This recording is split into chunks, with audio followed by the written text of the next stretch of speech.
एक बार की बात है, पहाड़ियों और हरे भरे घास के मैदानों के बीच बसे एक अनोखे गांव में ओलिवर नाम का एक जिज्ञासु युवा लड़का रहता था। उनके दिन ग्रामीण जीवन की दिनचर्या से भरे हुए थे और वह अक्सर खुद को कुछ अधिक रोमांचक चीजों के लिए उत्सुक पाते थे।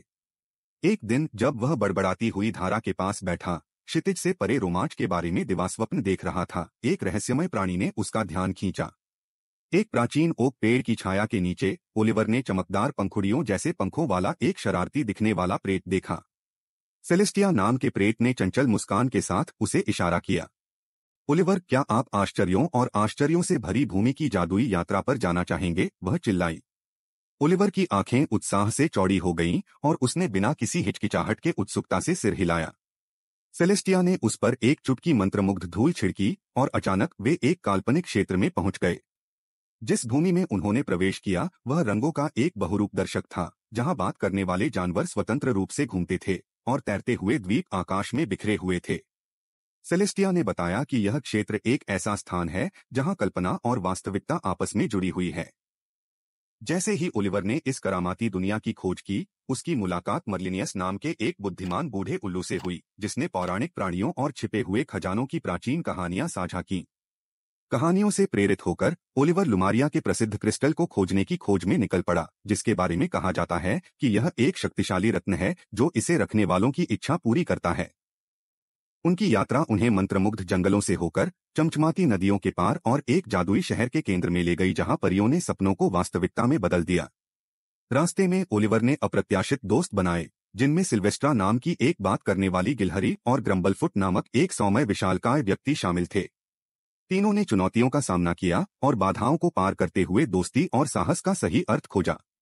ड्रैगन द्वारा संरक्षित एक गुफा में उन्हें ल्यूमरिया का क्रिस्टल मिला। इसकी उज्ज्वल चमक अंधेरे को रोशन कर रही थी। ओलिवर अपनी एक इच्छा पर विचार करते हुए झिझका।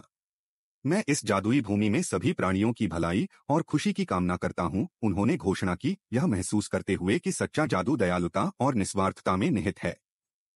जैसे ही उसने अपनी इच्छा व्यक्त की, लुमारिया के क्रिस्टल ने एक शानदार रोशनी उत्सर्जित की और पूरे क्षेत्र में गर्मी की लहर फैल गई।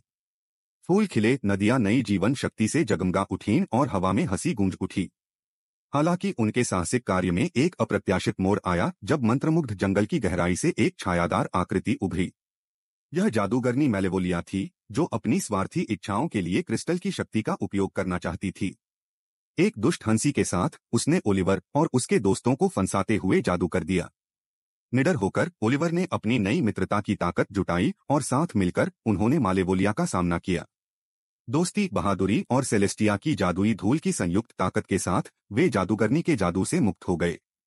अंत में मैलेवोलिया का दिल नरम हो गया क्योंकि उसने दोस्ती की परिवर्तनकारी शक्ति देखी। ईमानदारी से माफी मांगते हुए वह ओलिवर और उसके दोस्तों के साथ शामिल हो गई और अपने जादू का उपयोग भलाई के लिए करने की कसम खाई। जैसे ही सेलेस्टिया ने अपने पंख लहराए ओलिवर को उसके गांव वापस पहुंचाया, उसे एहसास हुआ कि सबसे असाधारण रोमांच न केवल दूरदराज के देशों में बल्कि दोस्ती के बंधन और दयालु दिल के जादू के भीतर पाया जा सकता है। और इसलिए अपनी जादुई यात्रा की यादों के साथ ओलिवर अपने गांव लौट आया, हमेशा के लिए बदल गया और सामने आई आकर्षक कहानी के लिए कृतज्ञता से भर गया। अधिक आकर्षक बच्चों की कहानियों और पाठों के लिए लाइक, शेयर और सब्सक्राइब करना न भूलें।